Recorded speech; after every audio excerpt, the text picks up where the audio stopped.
How's it? Welcome back to the channel. So here's a lucid dreaming technique you can use to potentially get lucid and have lucid dreams with it very quickly. But then even if not, as long as you do this practice correctly over a long enough period of time, it's basically guaranteed to get you lucid at some point if you just don't give up on it and stick with it. Also, this technique can just be applied to your regular everyday going to sleep routine. So there really is no reason why you couldn't just do this basically every night, for like the rest of your life. In which case, if you do that, guarantee you'll be having a bunch of lucid dreams off of it. So I'm going to break this down into several steps, and you could really just skip all the steps and go straight to the last point because that really is the main step and the main thing to do. But I'm going to lay it out here in kind of a longer format, break it up into several different steps and like list some different techniques and stuff along the way, mostly just as a way for people to understand that if they're familiar with any of these other techniques, they can kind of use that as their jumping off point to go ahead and start working on this. So for starters, we're going to cover something that is really, kind of cheesy here. And I typically would try not to cover stuff like this on the channel, but it really does actually kind of link up to your lucid dreaming practice in a way which I'll explain later. And that cheesy thing is positive thinking. So particularly though, positive thinking in the sense of trying to think positively more often, where you basically are trying to set the intention to remember to do something in the future, which can also be called prospective memory. So in this case, you're intending to, in the future at some point when you're, probably not in a particularly good mood or irritated or angry about something, to remember this whole positive thinking thing, and then that can give you, a potential off-ramp to take to try and, change your current thought process. Then we also have open awareness meditation, which I'm sure the vast majority of people watching my stuff probably well aware of, but essentially, you're trying to realize what current thought processes and stuff you're caught up in your head at the moment, make note of it, let it go, and then just be very present. Another way to think about this too, though, is like, you're being mindful and present in the moment. You can also think of that as being simply just lucid, or in a lot of cases, being lucid and being mindful, those terms are kind of interchangeable. Then we have focus types of meditation, where you're using an object of attention to lock your awareness to. And this could be many things like your breath, physical sensations, feelings, mental imagery, right? And then you basically want to sit there and watch it, but you want to maintain your one-step removal from it and not to get totally wrapped up back in it. Say like with mental images and thoughts in particular, because a lot of times those will come packed with narrative, so they can be extra like sticky and want to pull you in and have you get totally wrapped up in the mental thoughts, and then kind of lose that one-step removal that's keeping you lucid to the fact of what you're watching. Oh yeah, okay, so now a little sidetrack here. Well, I'm going to tell you this something that happened to me the other day and kind of link some of this stuff together. So the NBA playoffs have started, and on this particular day we had nothing previously planned, and my plan was to sit at home all day and just watch basketball. But then my kids and my wife and stuff were home, so I watched the first game, which was the main game I wanted to see. But then my kids start looking bored or whatever. My wife asked them, hey, you guys want to go do something? Like, do you want to go to the beach? To which, of course, hell yeah, of course they want to go to the beach, right? So then this plan ends up getting to me, and I'm instantly irritated because, I previously didn't want to go anywhere. I wanted just to sit at home and do nothing and watch basketball. But then my kids are already kind of sold on the idea of going to the beach. I don't want to be the boring dad and shit. So I'm like, okay, fine, whatever, we'll go. So we load up the car, we go out to the beach, and the beach was actually pretty empty, which of course is a good thing.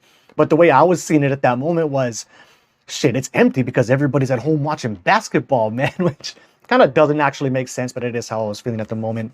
So, over there, we're playing. I'm with the kids, helping them dig like this big sand pit with our shovels and make these walls and mounds and stuff. My wife is sitting kind of further behind us on a beach towel. And then my kids get up to go run off to the water. So I think, I'll go try and check the scores on my phone. And so this beach doesn't normally have good cell reception, but normally it has something.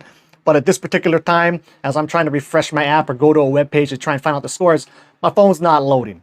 Right, so now I'm even more irritated.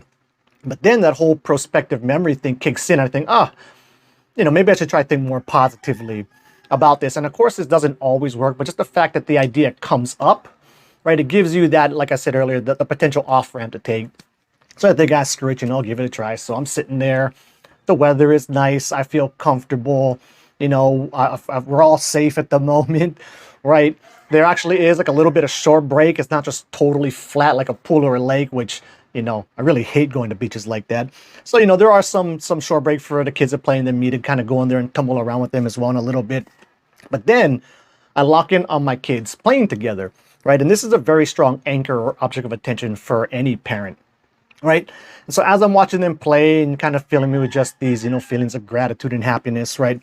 Then it crosses my mind that, you know, they're still at this youngish age where they can still just totally play and act like kids and act silly together. Where I have some other friends with a bit older kids than mine, where, like, you know, the older sibling is becoming a teenager and they really don't play and mess around with their younger siblings like they used to. Oh, thank you, my son. So, like, you know, those days really are numbered. And then just kind of realizing that, and, you know, because, like, to me, it feels like it's going to go on forever, right? Where they play and have fun and act silly every single day. So it seems like it's just going to keep going on, but I know it's not, right? Which kind of just helps to make heighten, you know, my appreciation for this moment, which just makes it even easier for me to sink into this and really focus on it in this sort of like positive thinking type of meditation that I'm currently in, and, you know, bringing on all those good vibes. And this isn't really any different really in like a meditative sense. Well, it is kind of in one particular way, but to like when you get caught up in these really negative trains of thoughts, right? Where like negative thoughts are particularly sticky and they can really wrap you up in it before you even realize you're wrapped up in it. So then you kind of lose that, you know, one step lucidity or the mindful awareness of it. But, you know, really being locked in with like your object of attention on something is basically like the same mental muscle that we're using here to do really any types of meditation. And so sometimes I'll do like stress management trainings, and part of that is I'll talk about, you know, an open awareness or a mindfulness practice and how that can be beneficial for stress management. So sometimes I'll give them this like take-home exercise to try. So basically for this, all you're going to do is go home, get ready to, you know, do your meditation, try to get calm and relax first, right? But then what I want you to do is to purposely bring up some type of bad memory from the past. I particularly like to use like embarrassing type of memories because those just seem, you know, extra bothersome to me, right? So kind of bring up something embarrassing or something negative from the past, and then mindfully note all the negative feelings, thoughts, and trains of thoughts and emotions that come along with it. But then what I want them to do is just to simply let it go. Now, there's no reason why you can't just let it go immediately. Like, it doesn't need to be a hard thing to do. But if someone's just starting out with this practice, it can be a little bit confusing there. But regardless, it doesn't really matter, because at some point, you know, that irritating thought will slip and something else will take its place. So then really the goal becomes just to realize when it slips and you're onto something else, even if it's only momentarily, and then realize how fast the negative thoughts, feelings, and emotions that are tied up to this negative thought, how fast those disappear the moment you stop thinking about it. So, you know, so it really is like training this little area of attention that you would use to lock in on a negative thought or a positive thought or mental imagery or lucid dreaming. It's kind of all basically the same type of mental muscle. Oh, getting a little sidetrack here, but to get back to me chilling at the beach doing this little positive meditation thing, is that really was a great opportunity and environment for me to do that, right? Like I was comfortable, I felt safe, and I wasn't distracted with doing other things. I was just sitting by myself in this sand pit looking at my kids playing while my wife was further behind us. And so, you know, where else is a perfectly ideal place to meditate that checks all those same boxes, probably comfortable, safe, and not distracted, is every night when you're going to sleep.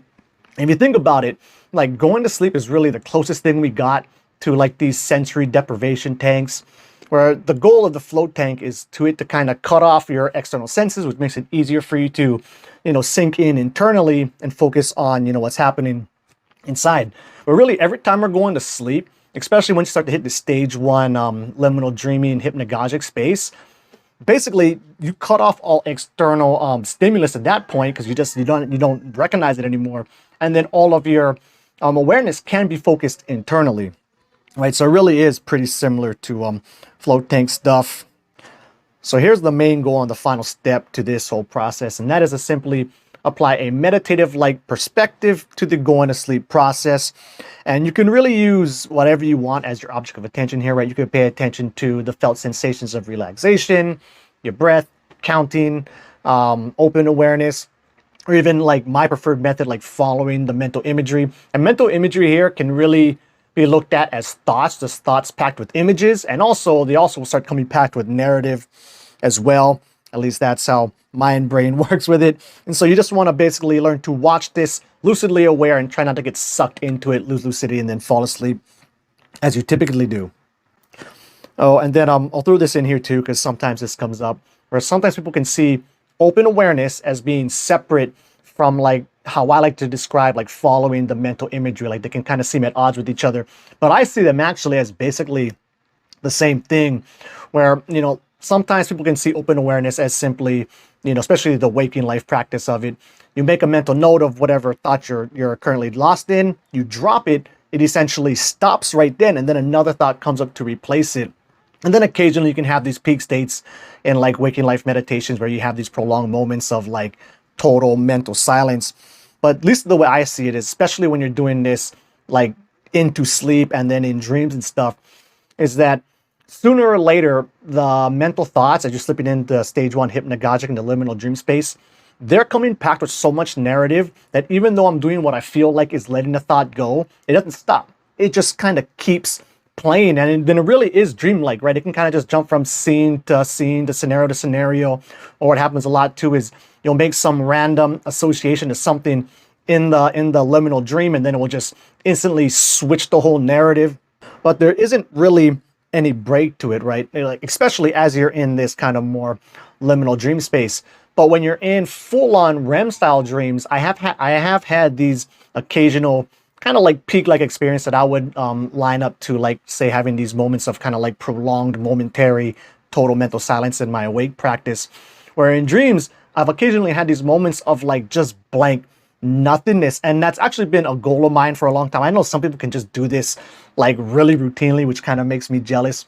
But the way I see this as, this is kind of getting more towards sleep yoga stuff versus like dream yoga stuff, where at least the Tibetan Buddhist view on this is you have dream yoga, which is more like sleep yoga, then you have which is more like, sorry, dream yoga, which is more like lucid dreaming, and then above that you have sleep yoga. And so I've had some of these experiences in the dream state, and it's kind of funny, like I've had them, I believe they were it, but I'm not like 100% sure. I mean, a lot of reasons, because like some of the books I've read, they say like when you get to this sleep yoga stage, there is no denying it, you know it for sure. And so even though I've had experiences that really seem like that, and I think they were it, there's still like a little seed of doubt in my head, so I'm not sure if it really was it or not. I don't know if I have that doubt. Maybe it wasn't it. But one thing is for sure, it was definitely a very trippy type of mental space to be in with my conscious awareness intact. And so whether it really was it or not, what is for sure is that, you know, there is a lot of trippy places for your conscious awareness to go, all locked up in here.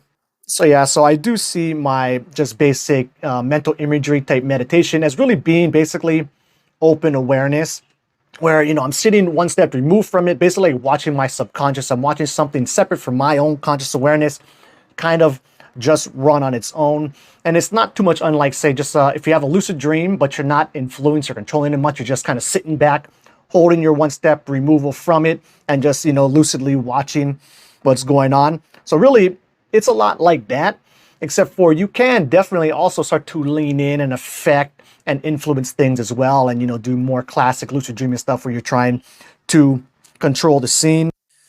Anyway, so yeah, after this long ramble, just to sum it up, so you basically want to pay attention and watch the going to sleep process. And if you do this long enough, you'll definitely start to have some lucid liminal dream experiences, and then those same mental muscles and that prospective memory will kick in at some point while you're in full-on REM, and then you can go ahead and have your first lucid dream or your 100th lucid dream, or, you know, way more than that. So yeah, I think that will wrap it up. And yeah, keep the lucid dreaming practice legit.